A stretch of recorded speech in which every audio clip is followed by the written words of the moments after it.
Dimanche des Rameaux célébré par de nombreux fidèles chrétiens à la maison. Le pape célèbre le dimanche des Rameaux aussi à huis clos dans la basilique Saint-Pierre en raison des mesures de confinement liées au coronavirus. Bonsoir et bienvenue dans le journal. Les chrétiens célèbrent le dimanche des Rameaux qui commémore l'arrivée triomphale de Jésus-Christ à Jérusalem pour honorer cette fête qui rassemble généralement bien au-delà du cercle des pratiquants réguliers, fidèles et prêtres rivalisent de créativité, prière, bénédiction en ligne. Le pape François célèbre, lui, le dimanche des Rameaux à huis clos dans la basilique Saint-Pierre. La basilique et la place Saint-Pierre sont généralement remplies de fidèles pour le dimanche des Rameaux, mais cette année, elle est vide en raison des mesures de confinement dues au coronavirus. Ici en Côte d'Ivoire, la société de distribution d'eau de la Côte d'Ivoire s'associe aux côtés des Ivoiriens dans la lutte contre la maladie à coronavirus. Des équipes techniques sont à pied d'œuvre nuit et jour pour permettre aux populations de disposer de l'eau potable en permanence. Comment les interventions sont-elles menées en plein couvre-feu? Les techniciens de la SODECI arrivent-ils à réparer dans la nuit les pannes dans les différents quartiers? À San Pedro, par exemple, notre correspondant permanent Sam Conan a suivi une équipe pour une intervention en pleine nuit avec le coup-feu. Il est 22 heures, une heure après l'entrée en vigueur du couvre-feu. Nous sommes en pleine crise sanitaire du Covid-19. Alors que les habitants de San Pedro, à l'instar des autres villes du pays, sont censés être à la maison, nous apercevons des agents de la SODECI devant leurs locaux. Que font-ils là à cette heure-ci? Nous décidons de les observer depuis notre position. Peu de temps après, les voilà embarqués dans des véhicules qui quittent les lieux. Nous nous mettons à les suivre. Sur le chemin, nous rencontrons des téméraires qui continuent de braver le couvre-feu. Arrivés au quartier d'Iboué, les véhicules s'arrêtent. Les agents font descendre le matériel. Que se passe-t-il? Nous approchons le responsable. Nous avons été alertés d'un manque d'eau et après investigation, nous nous sommes rendus compte qu'effectivement la conduite diamètre 63 qui alimente le quartier de Diboué était cassée. Voilà, donc l'opération de ce soir, c'est de réparer la casse et puis profiter pour changer la vanne qui permet effectivement de donner de l'eau aux populations ici. Nous décidons donc de rester en leur compagnie pour suivre le travail. Peu de temps après, et revoilà l'eau jaillit des robinets. Mais avant la distribution, des tests sont effectués. Les résultats positifs permettent de ravitailler les ménages, à la grande joie des riverains, à l'image de Sanou Isiaka qui a longtemps attendu. Ils ont fait tout pour faire là, et puis ils sont venus pour faire notre eau qui est arrivée. Et puis maintenant, il n'y a pas l'eau. Mais quand ils avaient venu, l'eau a commencé à venir, on gagne l'eau. Mission accomplie pour cette nuit. L'eau est de retour dans ce quartier de San Pedro. L'eau est vitale.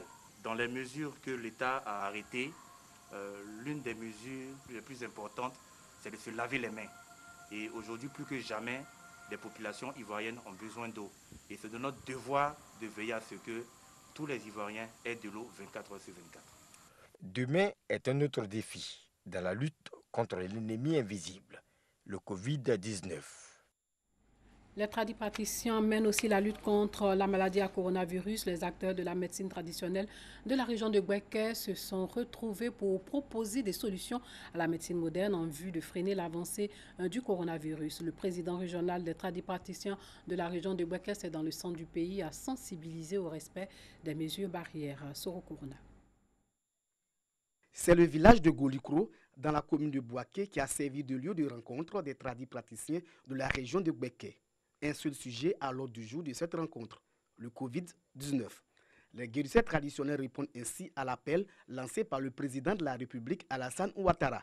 On s'est réunis aujourd'hui pour montrer aux yeux de tout le monde que vraiment dans la région de Bouaké, nous aussi, il y a des tradipraticiens qui sont ici. Nous sommes prêts pour aider le gouvernement à pouvoir combattre cette maladie-là. Dans son exposé, le président régional de la Fédération des tradipraticiens du Côte d'Ivoire a présenté la gravité de la pandémie.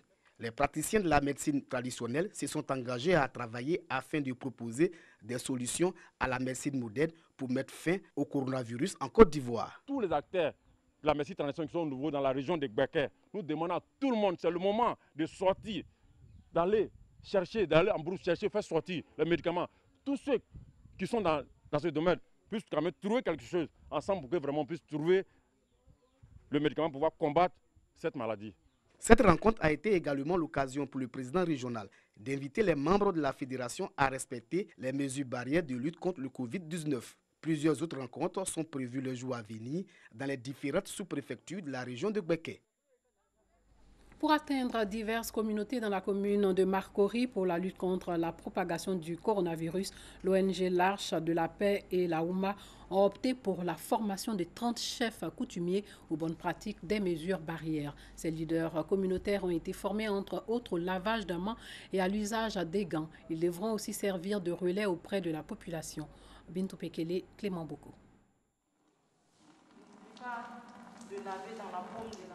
Une démonstration du lavage des mains faite par l'ONG L'Arche de la Paix et la OUMA devant 30 chefs coutumiers de la commune de Marcory.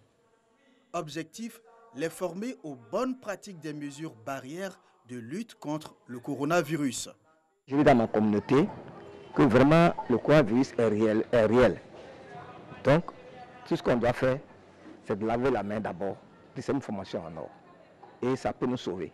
Et je vais essayer de porter ce que j'ai vu ici à ma communauté. Les seaux d'eau surtout qu'on déposait pour que nous lavions les mains, on voyait souvent les gens venir ouvrir, laver les mains et puis refermer encore, partir. Alors qu'en ouvrant, peut-être que tu as le virus que tu as déposé sur l'ouverture et quand tu finis de laver, tu reprends encore ce virus-là et puis tu t'en vas. Alors qu'aujourd'hui, on nous a appris que non, il faut nettoyer le virus d'abord avant de laver les mains. Donc on a appris beaucoup aujourd'hui. Cette formation est vraiment la bienvenue.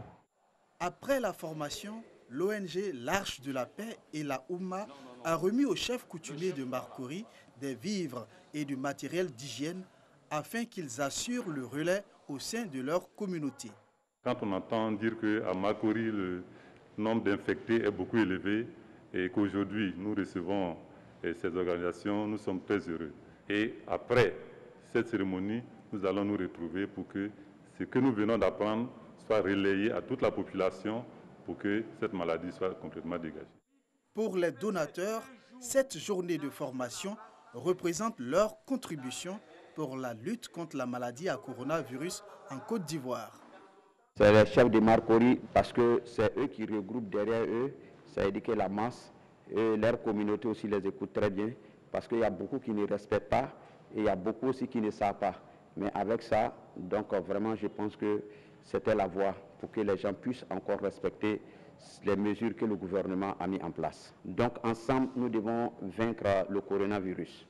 Après l'étape de Marcory, l'ONG L'Arche de la Paix et la OUMA envisagent d'étendre leur action de sensibilisation aux chefs coutumiers des autres communes de la ville d'Abidjan et de l'intérieur du pays. Le maire PDCI de Port-Boué et les députés RHDP s'unissent pour combattre la maladie à coronavirus. Des élus ont sillonné les villages d'Adjoui, Koubé et plusieurs sous-quartiers de la commune de Port-Boué pour sensibiliser leur population. Le reportage de Clément Boko. Les élus de Port-Boué brisent les clivages politiques pour faire barrage à la maladie à coronavirus. Le maire Sylvestre Emou du PDCI RDA et les députés du RHDP sillonnent les quartiers périphériques de la commune pour sensibiliser les populations.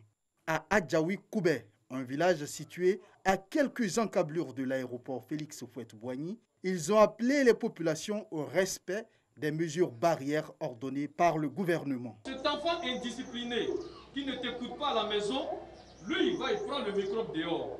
Il revient te donner ça alors que toi, tu as déjà un petit diabète quelque part. Tu as déjà une petite maladie cachée que l'enfant ne sait pas. Ça te fragilise le corps, toi qui es le papa, toi qui es la maman. Et pendant que c'est lui qui allait chercher ça dehors, c'est toi qui en meurs. Arrêtons les commentaires d'ordre politique dans cette affaire de maladie. Donc si nous, on a pu se mettre ensemble pour venir dans une délégation dirigée par le maire de la commune de Port-Boué, tout le monde ici devrait pouvoir se mettre ensemble dans le combat contre le coronavirus.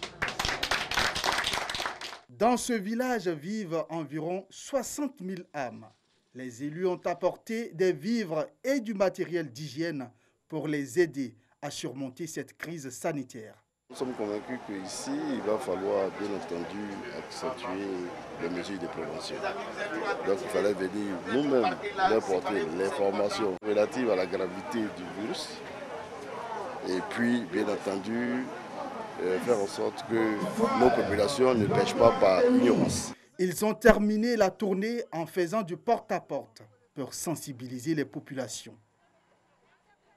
En Guadeloupe, se laver la main est parfois compliqué. La consigne est pourtant claire. Pour éviter de contracter le coronavirus, il faut se laver les mains régulièrement. Mais en Guadeloupe, les coupures d'eau récurrentes dans plusieurs communes liées à la vétusté du réseau compliquent sérieusement la chose. La consigne est claire. Il faut se laver les mains. En Guadeloupe, les coupures d'eau récurrentes rendent cet exercice parfois compliqué. C'est très difficile avec le confinement parce que nous utilisons plus d'eau qu'on a à l'habitude et ça nous crée des problèmes pour pouvoir réalimenter. On est obligé d'aller peut-être sur la plage, il y a de l'eau gratuite ou aller à la rivière. Le réseau est en très mauvais état dans certaines communes. La préfecture envisage d'installer des citernes d'eau non potables. On en est là parce qu'on a une vétusté totale sur le réseau qui est fait en fibrociment, en amiante, quelque part. Et vous voyez bien que depuis 50 ans, toutes ces fuites existent. 65% de fuites qu'on a révélées de part et d'autre. C'est la compétence des collectivités et l'État intervient et intervient en particulier en cas de crise. Nous vivons donc une crise sanitaire sans précédent au cours de laquelle les principaux messages que nous passons à la population, c'est de se laver les mains, et elle ne peut pas se laver les mains si elle n'a pas d'eau. Incendie du grand marché de Lakota dans le centre-ouest de la Côte d'Ivoire dans la nuit d'hier à aujourd'hui. Les flammes ont tout détruit sur leur passage. Les populations auraient essayé de sauver certaines affaires en vain. Elles ont assisté impuissantes au spectacle désolant. Les circonstances de l'incendie n'ont pas encore été élucidées. Le feu s'est déclenché selon les premières informations dans le secteur des vivriers à l'intérieur du marché et s'est progressivement propagé dans les autres secteurs jusqu'à certains magasins cernant le marché sans toutefois atteindre les magasins voisins de l'autre côté de la route. Et pour finir, sachez que le nombre de morts du coronavirus officiellement recensé en 24 heures en Italie, 525, est le plus bas depuis plus de 2 semaines. L'annonce a été faite par la protection civile italienne. Cela représente une baisse d'un quart des décès par rapport à samedi 681. Il faut remonter au 19 mars pour trouver un bilan plus faible, 427. Près de 16 000 personnes sont mortes du Covid-19 en Italie, pays le plus endeuillé du monde selon les chiffres officiels. Voilà, c'est tout pour ce soir. Merci de nous avoir suivis et que Dieu veille sur nous.